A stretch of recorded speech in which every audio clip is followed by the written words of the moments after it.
Fear. We all have something that we're afraid of, scared of, that makes us frightened, terrified. And the biggest one of them all is being afraid of the dark. Being afraid of the dark.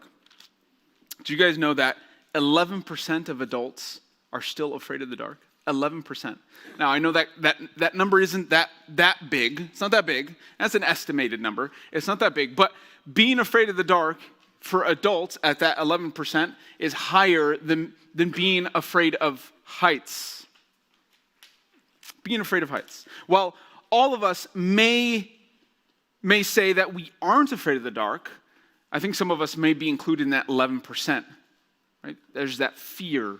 It's whether it's a phobia or it's a fear of success, failure, whatever it is, we all have a fear of something. We're all scared of something. We're all afraid of something. And fear's a triggered response.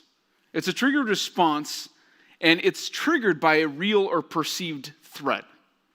It's something that is primal. It's not like anger. It's not like anxiety. It's not like happiness. It's not like other emotions. This is something that drives a reaction, an action, because a real or perceived threat. Fear musters up the flight or the fight. I'm getting ready to fight right now, or I'm gonna run.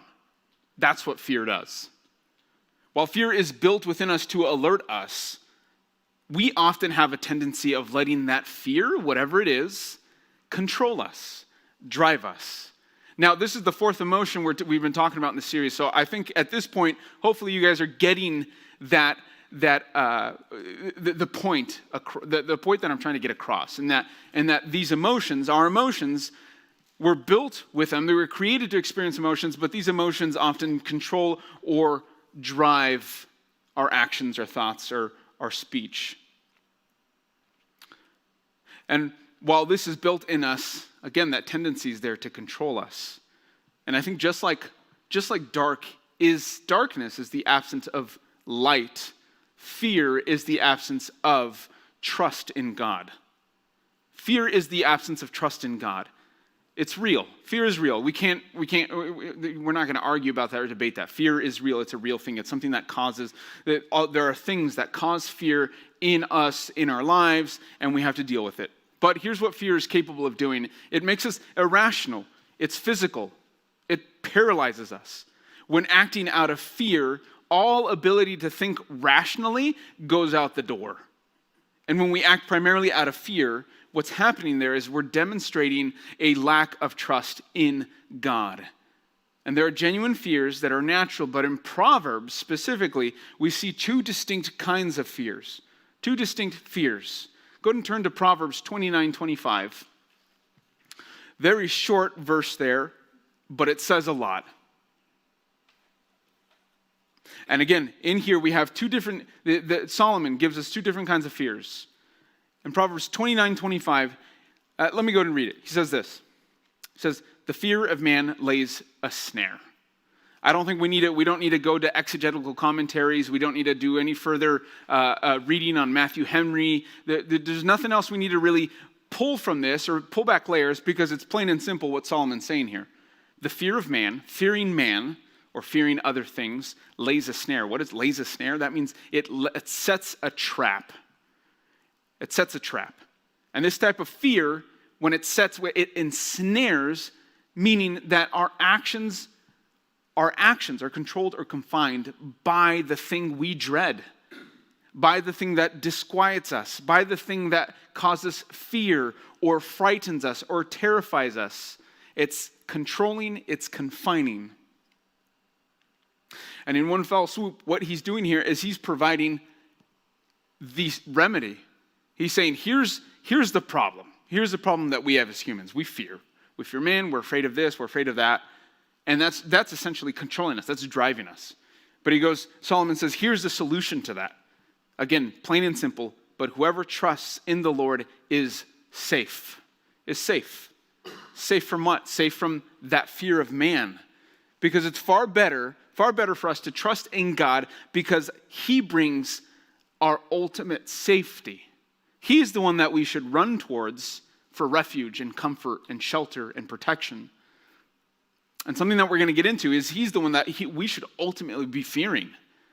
That's a healthy fearing, a healthy fear, a proper fear. See, security in the Lord, what Solomon's saying here, but whoever trusts in the Lord is safe. Security in the Lord is removing. It removes intimidation, that the intimidation we get from man, from situations, from life's circumstances, from our worry, anxiety, etc. Whatever it is that's causing us fear, the remedy to that is security in the Lord. But whoever trusts in the Lord is safe, he says. Now, the goal of Proverbs, if you've read through Proverbs with Compass, what you're going to notice in that reading of Proverbs is this. Proverbs is there. Solomon's trying to impress wisdom on his son. So the goal of Proverbs is to impress wisdom. And that wisdom is found only in a proper fear of God. When our fear is rooted in man, we're only going to be confined, controlled, guided, directed, driven away from who it is that we should be running to and towards, and who we should be running for to find shelter, refuge, and protection. I said point number 1 this way. Know that fearing man enslaves. Know that fearing man enslaves. There's a famous French chemist by the name of Louis Pasteur, and if you speak French, I apologize if I just butchered that last name. But this man had such an irrational fear of dirt and infection, he refused to shake anyone's hands. This chemist. I guess that makes sense, right? When you're a chemist and you're constantly looking at things like that through a microscope, whatever it is, whatever chemists do. That irrational fear, right? He had this fear was driving him to say, I'm done shaking hands. I'm not going to do it. I'm not going to do it. He's basically saying everyone's dirty. I'm not going to do that. And maybe that irrational fear of infection and not wanting and dirt, it is maybe driving you here today, driving you, and some of you are like that here this evening. But that's what fear does. It drives us to act a certain way, to say certain things, to think a certain way, to feel anxious, right? All of these are kind of interconnected. If we're feeling anxiety or worry, or if we're depressed or we're unsure, uncertain of the unknown, these things are going to scare us. Fear is going to set in and root itself in and drive us to do things. Fear and fear ranges. I think we all know this. I don't have to really define all of this for you, but fear ranges from uneasy to abject insecurity. Like fear is intense. That's why I said that it's a primal feeling, because it can get intense, right? It could be a serious thing. Someone's just broken into my house, or I think somebody broke into my house. There's this one time when I was leaving my old insurance job to come into full-time ministry. And I had to send back a key fob, my company credit card, and a couple other things, and I had to mail them back. I went to where I'd left them. You walk into my house, and there's like a foyer, and what we keep in there are the girls' shoes. But anyway, I left it on top of there. I had left it there in the morning. I checked in the afternoon because I was ready to mail it. They were no longer there. It wasn't there anymore. While I was in the backyard, I swore I saw the front door open and then close. And in my head, I said, somebody stole that card. Somebody stole it. But guys, that's irrational thinking. Who's going to come in and steal an insurance company credit card? Who's going to come do that? Nobody. Nobody's going to do it. The following week, my now 5-year-old had gotten the cards and stuck them in between the cushion of our dining room chairs. They were in there, and my mother-in-law found them. She took them out, and she had hid them. I don't know. But that's what fear does. It's this irrational mindset. We don't know. We're thinking rationally. Fear sets in, and then we're doing something that we're like, why am I doing that? What in the world? It's this reaction to what it is that we perceive, right? We think it's a real threat or a perceived threat. So this fear can get so intense it constricts our perception, our thinking, and our motor processes. And just like in terrible horror movies, the frightened person wants to both escape and see what's happening. Right? You see, you're watching this movie and you hear the noise and you're like, that person shouldn't go. I would not go in there. I'm not going to go in there. And as you're thinking that, the person says, I'm going to go check out what that is. And they go in and then, craziness ensues. But before we take a closer look into what fear does, because what I want to do is in this point, I want to talk about what fear does and how we fight fear off. What being afraid or being scared or fear does to us, there's a perfect example of this in the Old Testament. If you flip over to Genesis chapter 32,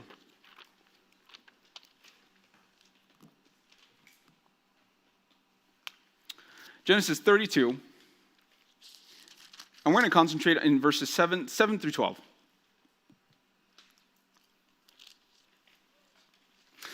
But if you are familiar with this part of Genesis, this part of the Old Testament, right? We have Jacob in chapter 31. He's fleeing Laban, right? Some stuff happened there between the two of them, so he's on the run. He's on the run.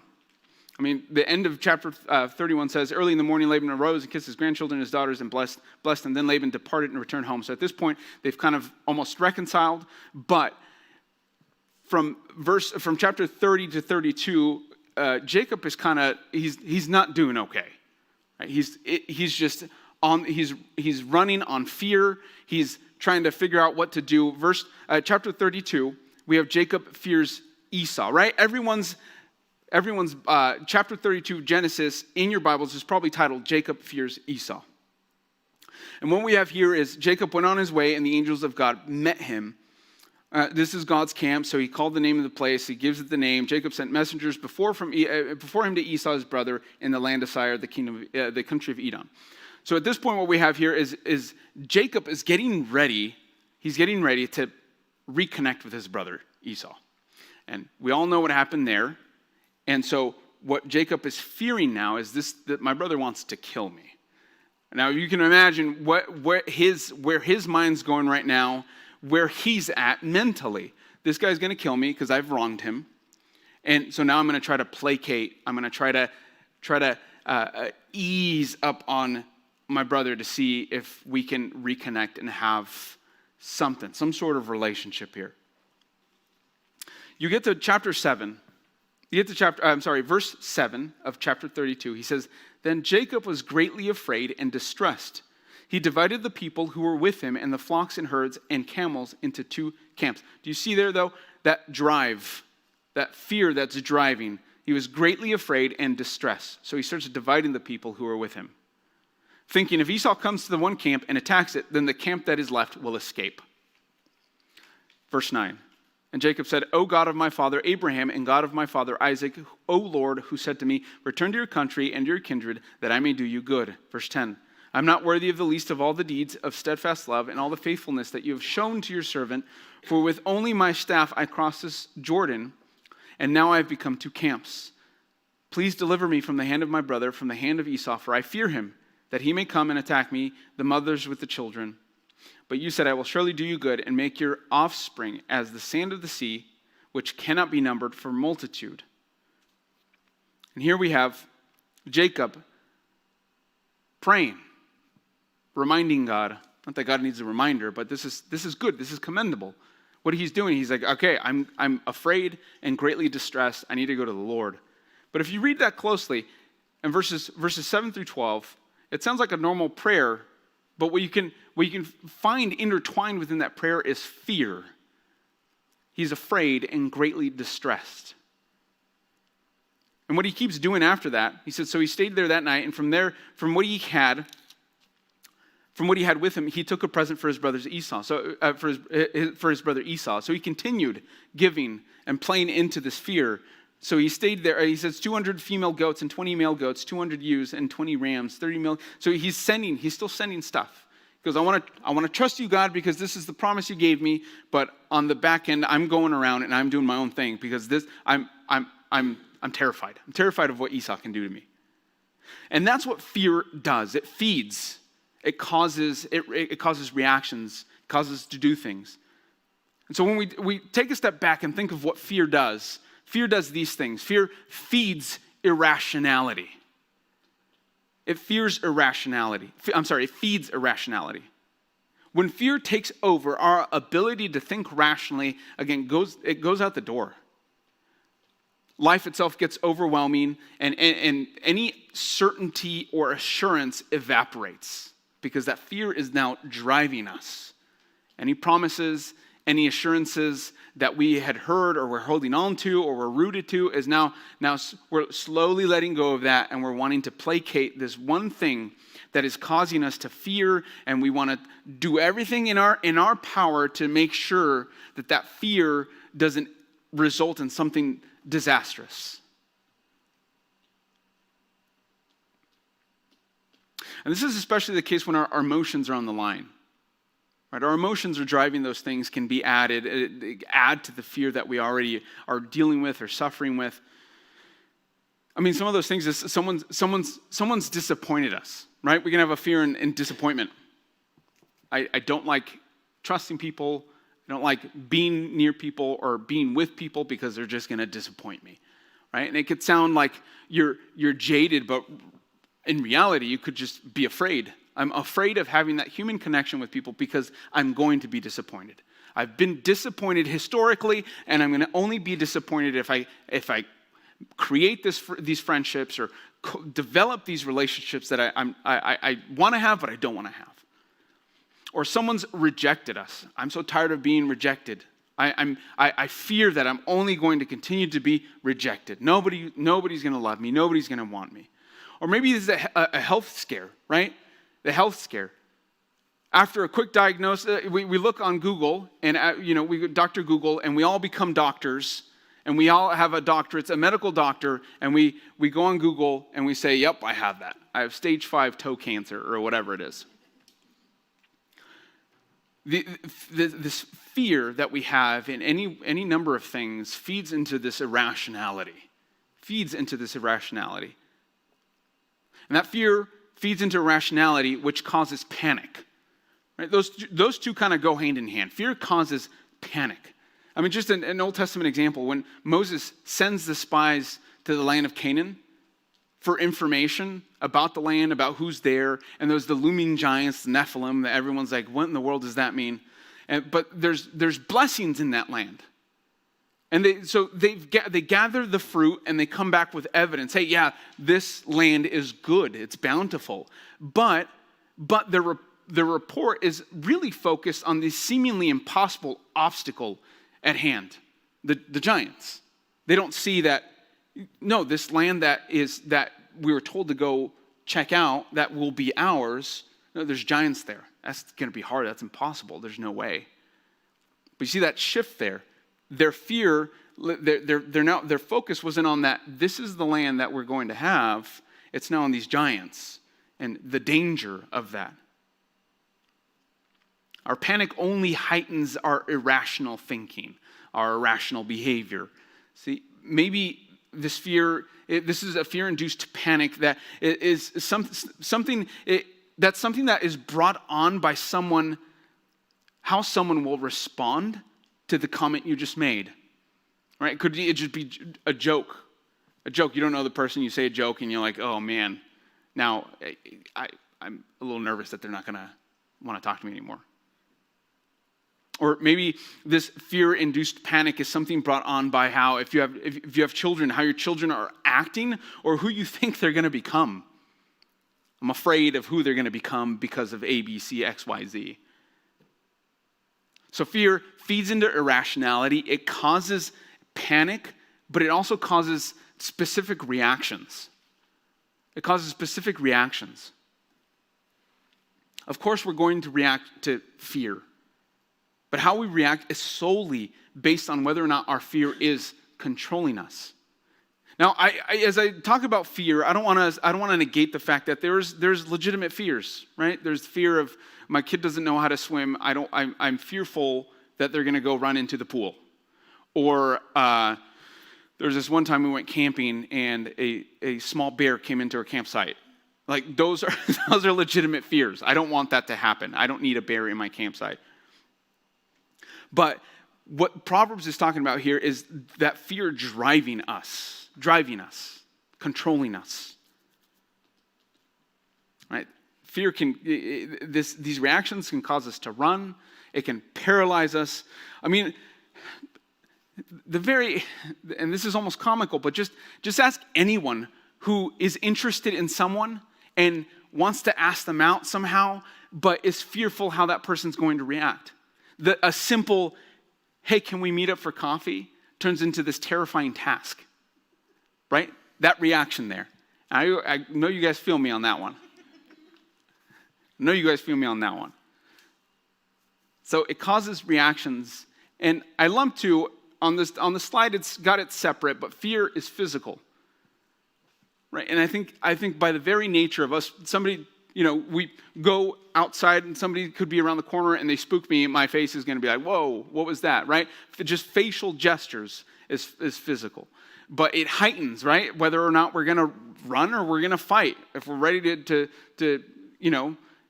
get into a tussle because somebody's scared us or somebody's going to try to, right? It's a physical thing. Something physical is going to happen when when somebody's scared us, we're frightened, or we're terrified. We're going to do something about it. It can make you foggy, right? And this one kind of goes hand in hand with how fear feeds into irrationality. Fear can make you foggy in that you're not clearly thinking when you're frightened. You're not clearly thinking when you're fearful, when you're afraid.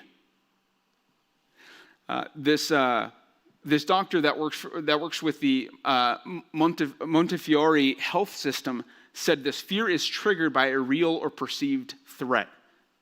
And then he went on to say something along the lines of that the global pandemic evoked much of that fear in people's lives. I mean, guys, we were going out and going crazy on toilet paper. I went to Sprouts and nobody had grabbed risotto, so I bought all the risotto. People were going out and just going, they were nuts. Guys, we were putting on latex gloves and hazmat suits to go to the grocery store. Or going to the grocery store and then going in through we built a makeshift like a chemical shower as we're walking into our garage and putting on another set of clothes, and then it's like I can't hug my children for 48 hours because I need to make sure that I'm not contagious anymore. That's what fear does, though. It makes us foggy. It feeds irrationality. Fear is this. I threw this one in here because I think we lose kind of a sense of a healthy fear. But fear can become a pleasure. Thrill seekers, right? People who skydiving, bungee jumping, people who are looking for that next thrill. But in doing so, you're losing that sense of a healthy fear. A healthy fear. And fear can paralyze you. Fear consumes, it traps you, and it won't let go. It's going to cause you to think of the worst possible situation, right? Never going to get married. I'll never be content. He'll or she'll always disappoint me. So what's the point? I'm scared that this promotion's too big for me. I'm scared that I'm not going to be able to do this job. I'm afraid I'm going to fail. And the first part of this verse is incredibly important. Proverbs 29:25. It's important to understand because the fear of man, the fear of what people think or do or say is confining. It controls us. I mean, he says there that for the fear of man lays a trap. Lays a trap. Take a look at Proverbs 9:10. You can write this down. You don't need to flip there, but that says this. The fear of the Lord is the beginning of wisdom, and the knowledge of the Holy One is insight. Again, Solomon's telling us there. He's giving us two answers. He's given us the remedy. He's given us the solution. The fear of the Lord, a healthy, reverential fear, an elevation of who he is, glorifying, an honoring of how holy he is as our creator, is the beginning of wisdom, is what Solomon's saying here. That's where you're getting wisdom. That's where you're getting understanding. And he says, and the knowledge of the Holy One, the Creator, the Father, God, is insight. So if we need wisdom, if we need insight, we don't need to go any further. We start with God's truth. And then to kind of contrast that, Isaiah 51:12, because Isaiah 51:12 adds a little bit more, adds another level to that, to what Solomon was saying in Proverbs 9:10. Isaiah 51:12 says, I am he who comforts you. Who are you that you are afraid of man who dies, of the son of man who is made like grass? See, here in Isaiah 51, God was speaking to the remnant. The remnant of Israel who was terrified of their destruction. And in this passage, in this verse, he's telling them, he's reminding them of his comfort. He's saying, come to me. I am he who comforts you. And then he tells them, who are you that you're afraid of man who dies? Of the son of man who's made like grass. Because these people were fearing for their lives. The very people they feared were only men, whereas God is the all-powerful God. The fear of man is crippling. It paralyzes us sometimes. But amid that fear, we have to remember that it can be fought off. We can fight against this. And so when I told you, this is what fear does, and here's how we can fight off that fear. We fight off fear by remembering this, God's truth. God's truth. But before we jump in there, see, during the fear and panic, God is still continuously whispering his promises to us. And I thought it was really neat because as I was doing some additional reading for this, I'd remembered Elijah in 1 Kings chapter 19. And here in 1 Kings chapter 19, Elijah flees Jezebel. So he's on the run. These guys are always constantly on the run. He was on the run. And everyone knows this. And this is where Elijah says, and he asked that he might die, saying, it is enough. Now, O Lord, take away my life, for I am no better than my fathers. I mean, how many of us have felt that way before? I'm done. I'm spent. Enough. Things are anxious. They're worrisome. I'm frustrated. I'm fed up. I'm done. But here he's saying these things. I'm done. But then an angel touched him and said, arise and eat. So basically, then Elijah eats, he rests, and then he's ready to go again. But what I want to hone in is verses 9 through 12, because here the Lord speaks to Elijah specifically. And he says, what are you doing here, Elijah? He said, I've been very jealous for the Lord, the God of hosts, for the people of Israel have forsaken your covenant, thrown down your altars, and killed your prophets for the sword. And even I only am left. And they seek my life to take it away. And he said, go out and stand on the mount before the Lord. And behold, the Lord passed by, and a great strong wind tore the mountains and broke in pieces the rocks before the Lord. But the Lord was not in the wind. And after the wind, an earthquake, but the Lord was not in the earthquake. And after the earthquake, a fire, but the Lord was not in the fire. Now listen to this. And after the fire, the sound of a low whisper. In the Hebrew is a thin silence.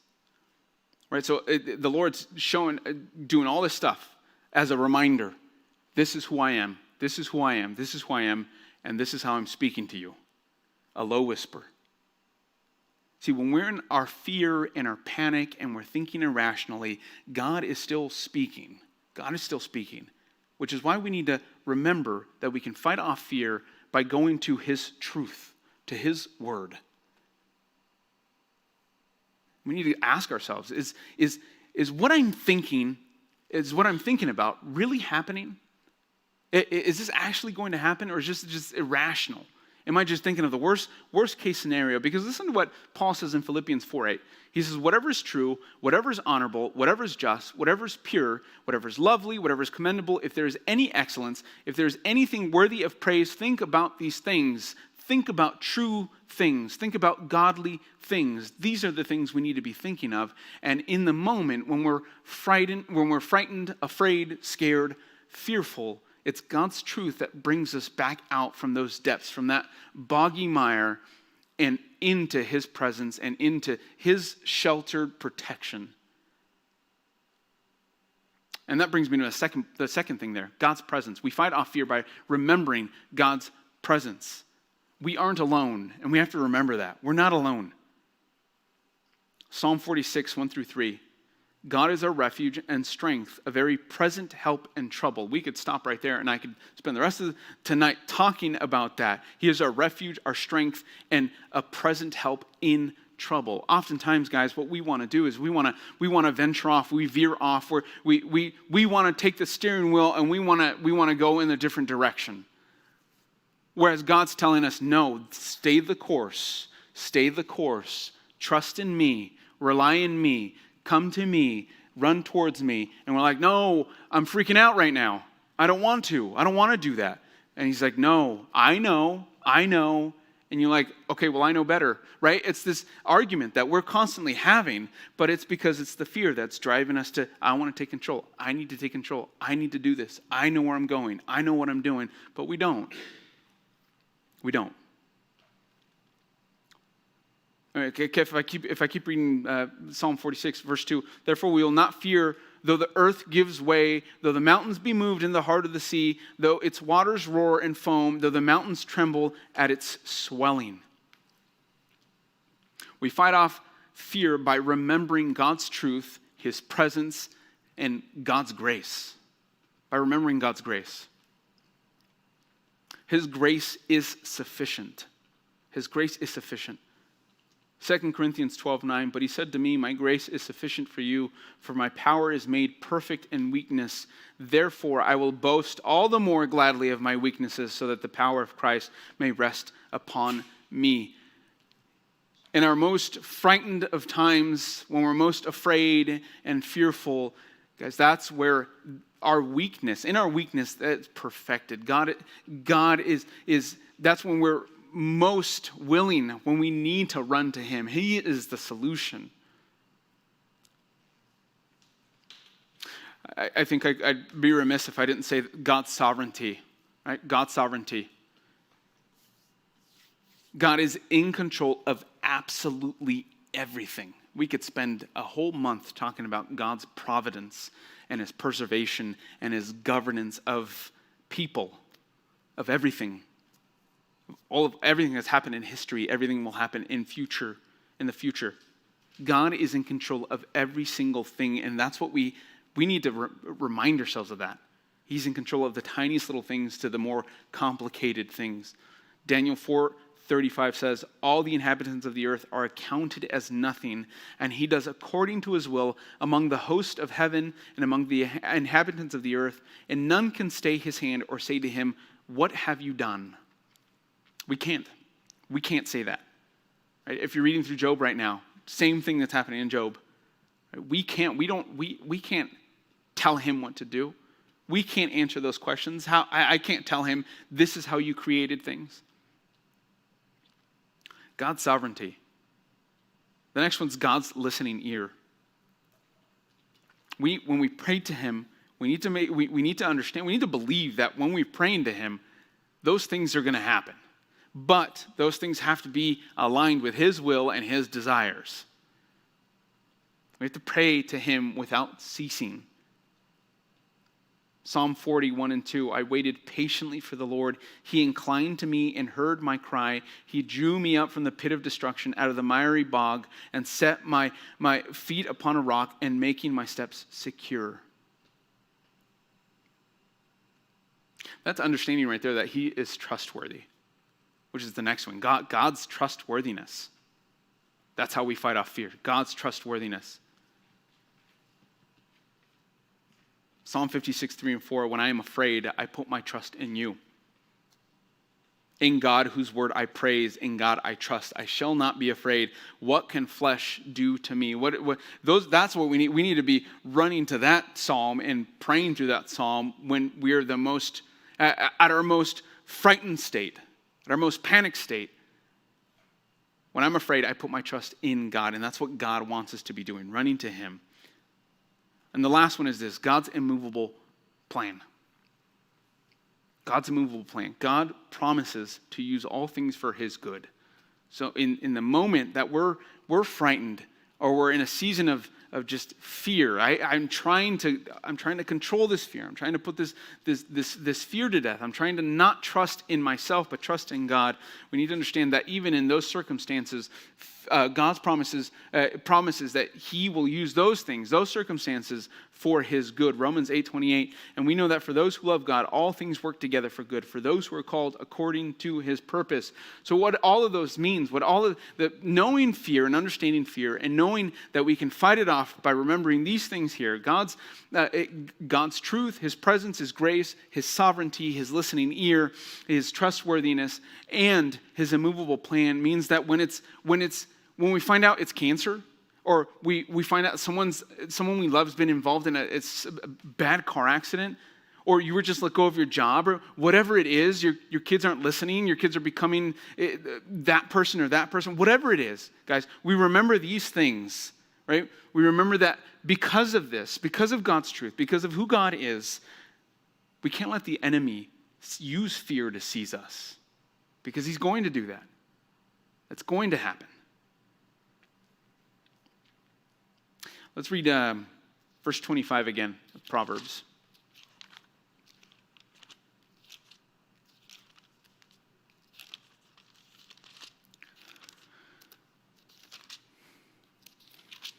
It says, "The fear of man lays a snare. Here's the remedy. But whoever trusts in the Lord is safe." So the remedy is given here. We're told not to fear man, but to trust in God, who brings safety and security. That leads me to point number 2. Know that fearing God heals. It restores, makes things right, makes us safe. See, this holy fear, this kind of fear, brings about a good impact in our lives. It stands up against all other fears. This fear brings wisdom, joy, life, rest, peace. Proverbs 18:10 says, "The name of the Lord is a strong tower. The righteous man runs into it and is safe." I've got this silly illustration, but I want you guys to just imagine for a second, okay? You're exploring an Arctic glacier, okay? You are explorers.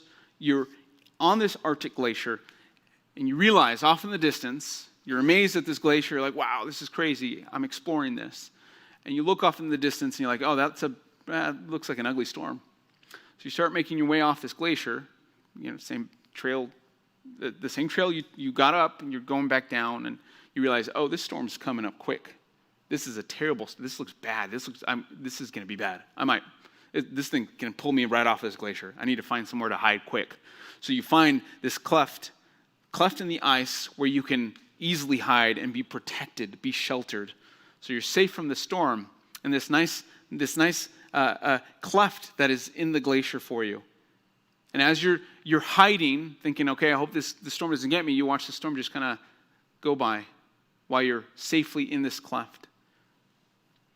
And someone once said that the fear of God is what is left of the storm when you have a safe place to watch in the middle of it. That's what God is wanting us to do. That's where we're going to find our security and our comfort and our refuge, so that when life's storms do hit, and they do come, even if we can see them, we are safely in under his strong tower, watching the storm go by. Because it's far better to trust the Lord, because he brings that safety. He brings that comfort when we're looking for when we're afraid. I think a great example of this is Mark 4, verses 35 through 41.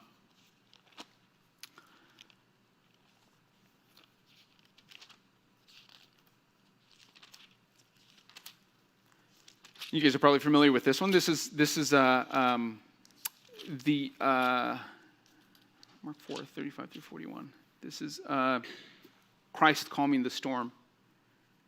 But in 35 through 41, right, I wanted to hone in on those verses there. And it says this: "On that day, when evening had come, he said to them, 'Let us go across to the other side.' And leaving the crowd, they took him with them in the boat, just as he was, and other boats were with him. And a great windstorm arose, and the waves were breaking into the boat, so that the boat was already filling, but he was in the stern, asleep on the cushion. And they woke him and said to him, "Teacher, do you not care that we are perishing?" And he awoke and rebuked the wind and said to the sea, "Peace, be still." And the wind ceased, and there was a great calm. He said to them, "Why are you so afraid? Have you still no faith?" And they were filled with great fear. And they said to one another, "Who then is this, that even the wind and the sea obey him?" See, our common reaction is to panic and get frantic. But this is exactly what Proverbs 29:25 is saying. That fear, that frantic panic, that's the trap that's being laid down. That's what's going to control us. But what Christ is saying here is we need to fear him, just as the disciples were with great fear. Said, "Who then is this, that even the wind and the sea obey him?" See, we often read this passage and we laugh at the disciples and we're like, that's hilarious. Why are they acting that way? But that's us. We do that. We lack faith and trust consistently. But verse 25, again, of Proverbs 29:25, whoever trusts in the Lord is safe. So in our fear, we can rightly trust in him by doing these things, by having this mentality, by having the right fear in him. By having the right fear in him. The fear of man, it's subtle and it only seeks to harm. But here in this verse, it gives us a remedy. It's this deep, abiding, and growing trust in the Father. And we need to find our refuge in him. Not run to the arms of our people-pleasing tendencies. His fear is the only fear that grows peace, and peace that surpasses all understanding, just like Philippians 4:7 says. And our issues here, guys, the main thing is that often we view God as this tiny God. He's tiny, he's harmless. And it's when we view God as tiny and harmless that our fears cast a shadow, break us down, crush us, and enslave us. So we have to see God for who he is, and letting him be our dread, letting him be our fear. And I know that sounds weird, but we have to let him be our disquiet. And we have to ask ourselves, how can fear make us feel safe? Well, Isaiah 8:12-14, there's a section there that says, and do not fear what they fear, nor be in dread. If we were to read some more of that, he's saying, verse 8, chapter 8. What he's saying there, he's saying, "For the Lord spoke thus to me with his strong hand upon me and warned me not to walk in the way of his people, saying, do not call conspiracy that this people calls conspiracy, and do not fear what they fear, nor be in dread. But the Lord of hosts, him you shall honor as holy. Let him be your fear, and let him be your dread." See, to cure the fear of man, we need to look to Christ. We need to look to Christ because he's the one who died for us, fearfully and wonderfully holy. He's the one who we need to look to. We can't live among men fearfully. We can't. It goes in opposition to the people we call ourselves. But instead, we need to live among them as holy, trusting, and joyfully fearing God. But that only happens when we have a high view of him. And that leads me to this last subpoint in elevating him. We need to elevate him. Elevate him. I heard someone say that our experiences with fearing men all have one thing in common, and that's we make people big. We make people big. And we've grown them to this idolatrous proportion that ends up controlling us. I want to please this person. I'm afraid I'm not going to please them. I'm afraid I'm not going to make them happy. I'm afraid that I'm only going to be a disappointment, that they're eventually going to reject me. And when that happens, and that happens with everything, right? If we have idols in our hearts, that's going to happen. But when we have idols in our hearts, there isn't enough room for both God and the idol, so one gets pushed out. And most of the time, it's God who gets pushed out. So the first step in untangling ourselves from fear from fear's trap is we must see God for who he is. And it's awesome, marvelous, and glorious. It was said that Joseph Stalin feared for his safety so much that his place in Moscow had 8 different rooms. And he never told anybody where he would stay, so he would randomly choose a bedroom, one of the 8 bedrooms, and that's where he would stay. Which makes sense, right, for Joseph Stalin. It made sense for him to have that sort of fear. And when fear enters our lives, that's what we want to do. We want to create all these stops, all these barriers, so that whatever we're scared of isn't going to creep into our life. Doing everything in order to placate that fear, it's controlling us, it's driving us. But we belong to a mighty God, brothers and sisters, a mighty God who provides security, comfort, and safety when we trust in him and when we fear him properly and in a healthy manner. And our cure is to see his son, a son who died on the cross, fearfully and wonderfully holy. I mean, how terrible would it be if we dreaded criticism, if we were more afraid of man's criticism and just bored and yawning at the cross? Only when he becomes our greatest fear are we at our safest. Let's pray. Heavenly Father, God, thank you for this evening. God, thank you for your revealed word. God, thank you for its truth. Thank you that in it we find comfort, encouragement, security, and even conviction. Lord, a conviction that helps us understand that we're going in the wrong direction. We're headed in the wrong direction. We're focusing on the wrong thing. We're putting our trust and faith on the wrong person or the wrong thing. God, and thank you for your son who took our sins on the cross so that we may have a way to you. God, I pray for tonight's small group, Lord, that we can have fruitful discussions and conversations. And in your name I pray, amen.